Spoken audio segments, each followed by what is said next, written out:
Trump is visibly panicking as the Middle East is exploding in real time. And this is the nightmare scenario he was explicitly warned about. Iran's supreme leader is dead. His compound in Tehran has been reduced to rubble in a joint US-Israeli strike. Satellite images are circulating. Confirmation is coming in from multiple credible sources. What was supposed to look like strength is rapidly turning into a geopolitical inferno. Ballistic missiles are now slamming into Tel Aviv. Iranian drones are striking Bahrain. Dubai International Airport is evacuating civilians as flames light up the night sky. Oil tankers are halting at the Strait of Hormuz, the artery that carries nearly 30% of the world's seaborne oil, sending shockwaves through global markets. This was never going to end with one strike. The regime had a succession plan. Killing the Ayatollah does not dismantle the Islamic Republic. It accelerates retaliation. And that retaliation is already intensifying. And here's the grotesque part.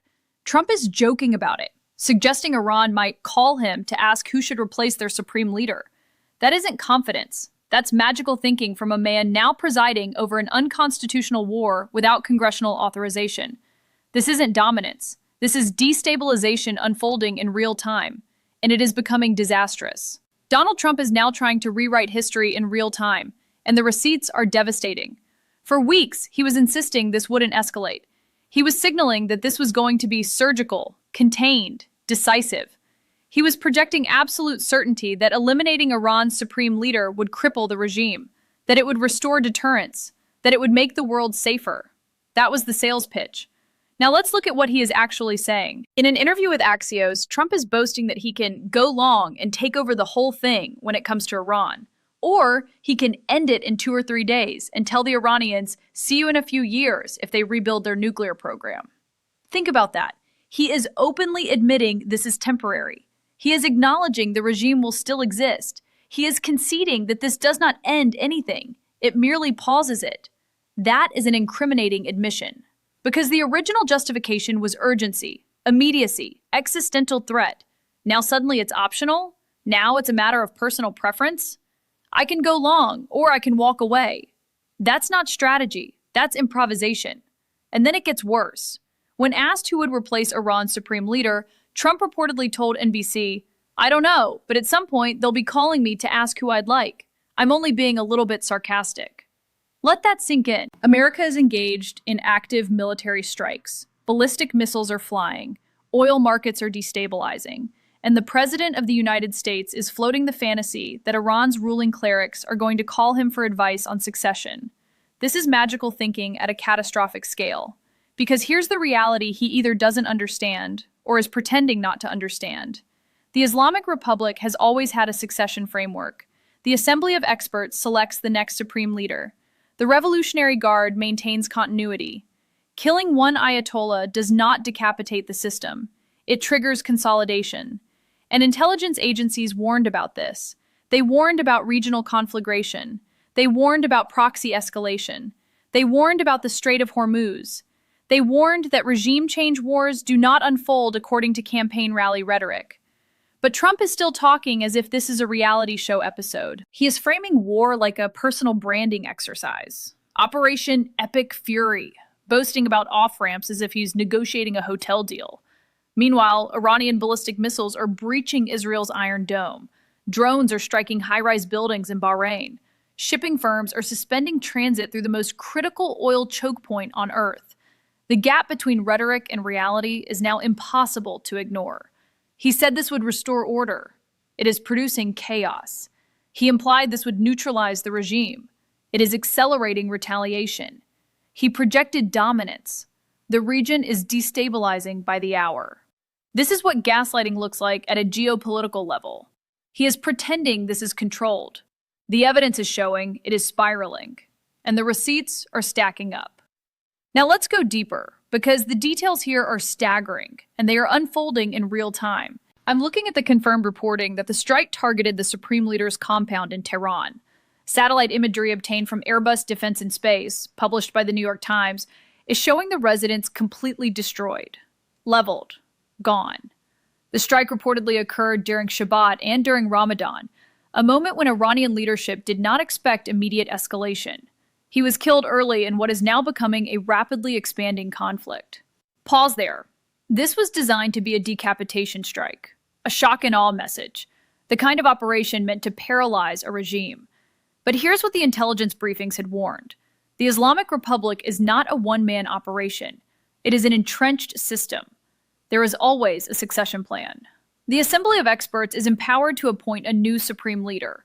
The Revolutionary Guard Corps maintains operational continuity. The regime is structured for survival.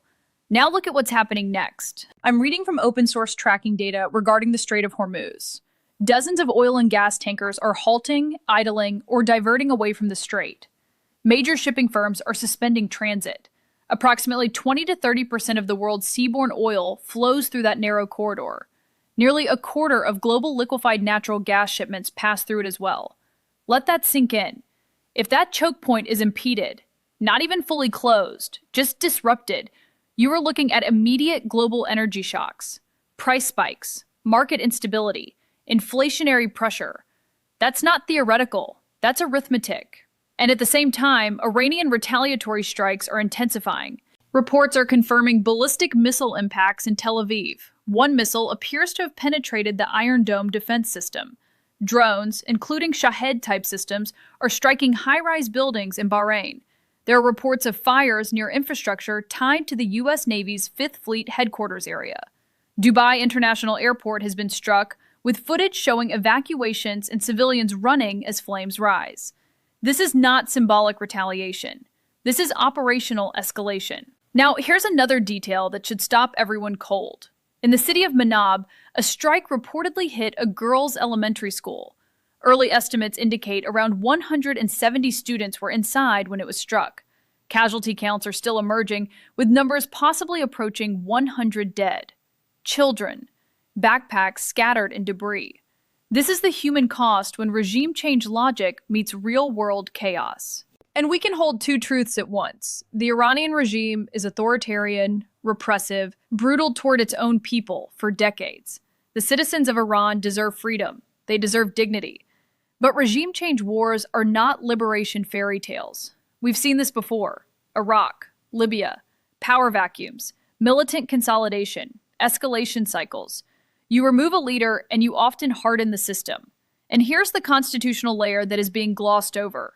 There has been no formal congressional authorization for this war, no clear AUMF tailored to this conflict. The president does not have unilateral authority to launch sustained regime change operations without legislative approval. That is not partisan, that is structural. Yet we are watching large-scale military engagement unfold. We are watching global energy arteries destabilize. We are watching missile exchanges intensify. And we are hearing the president joke about it in interviews. You cannot make this up. This is the cabal of magical thinking colliding with geopolitical reality. The administration appears to believe that removing one man collapses a theocratic system. But the system was engineered precisely to survive decapitation attempts. Leadership rotates. The ideology persists. The Revolutionary Guard remains intact. And now the retaliation is accelerating faster than the original planners appear to have anticipated. This is not a contained operation. This is a regional conflagration in motion, and it is happening right now. And this is where the bigger pattern becomes impossible to ignore. Because this is not an isolated decision. This is not a one-off miscalculation. This is part of a long, grotesque pattern of impulsive escalation, magical thinking, and performative strength that keeps collapsing under the weight of reality. We are watching a man who has always confused chaos with leverage, now trying to manage a regional war the way he managed his businesses. Loudly, impulsively, and with catastrophic blind spots. Let's talk about the track record. Trump casinos, bankrupt. Trump stakes, gone. Trump University, shut down after fraud findings. Multiple corporate bankruptcies where contractors and small businesses were left holding the bag. This is not ancient history. This is a pattern. Overpromise dominance, underdeliver stability, leave destruction in the wake. And now apply that same pattern to geopolitics. He is ranting and raving in interviews, improvising foreign policy in real time, floating contradictory off-ramps, suggesting he can escalate indefinitely or just walk away in a few days. That is not strategic doctrine. That is a man winging it while missiles are flying. Meanwhile, reports are showing tankers diverting from the Strait of Hormuz. Markets are bracing. Insurance premiums for shipping are spiking. Energy analysts are warning of supply shocks. This isn't theoretical cable news chatter. This is structural economic risk. And while all of that is unfolding, he is joking. Joking about who will replace the supreme leader. Joking while civilians are evacuating airports. Joking while high-rise buildings burn. Joking while families in Israel and across the Gulf are running to shelters. That disconnect is not just insensitive, it's destabilizing. Because adversaries are watching, allies are watching, markets are watching, and what they are seeing is volatility. Now layer in the political context. This is an administration that has already been mired in investigations, legal exposure, and credibility crises. A president who has been found liable in civil cases, a political movement that thrives on grievance narratives and conspiracy rhetoric. And suddenly, we're in a war that shifts headlines overnight. Convenient timing? That question is being asked whether people want to admit it or not. Polls before this escalation were showing vulnerability. Special elections in swing districts have not been the sweeping endorsements MAGA world keeps promising. Suburban voters have been signaling fatigue with chaos politics. Independent voters have been wary of extremism. And now, a dramatic military strike dominates the news cycle. History tells us something uncomfortable. Leaders under political pressure sometimes reach for external confrontation to project strength. Sometimes it backfires spectacularly. And here's the structural reality. Killing one authoritarian leader does not dismantle a hardened ideological state. It often produces consolidation. It often empowers more extreme successors.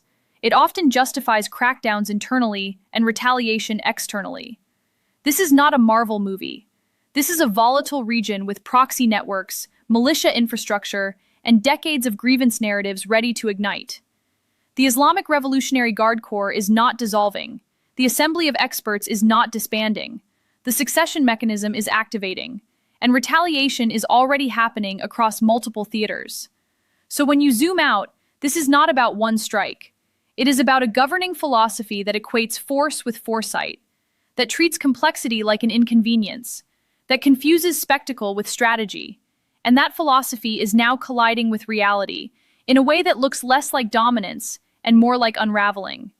This doesn't look like the beginning of stability. It looks like the beginning of consequences. This is the difference between strength and recklessness, between truth and propaganda, between leadership and grotesque, ego-driven escalation. Right now, we are watching a president joke while missiles are flying, markets are trembling, and civilians are evacuating airports. We are watching magical thinking collide with geopolitical reality, and we are watching the consequences unfold in real time. The Iranian people deserve freedom from authoritarian rule. The Israeli people deserve safety from missile fire. The American people deserve constitutional governance, not unilateral war launched without clear authorization, without transparency, and without accountability. This is not about partisan politics. This is about whether we allow chaos to be sold as strength. We cannot let disinformation, bravado, and reckless escalation redefine what leadership means. Democracy requires oversight. It requires truth. It requires leaders who understand consequences. If you value independent analysis that cuts through spin and calls this out for what it is, hit subscribe.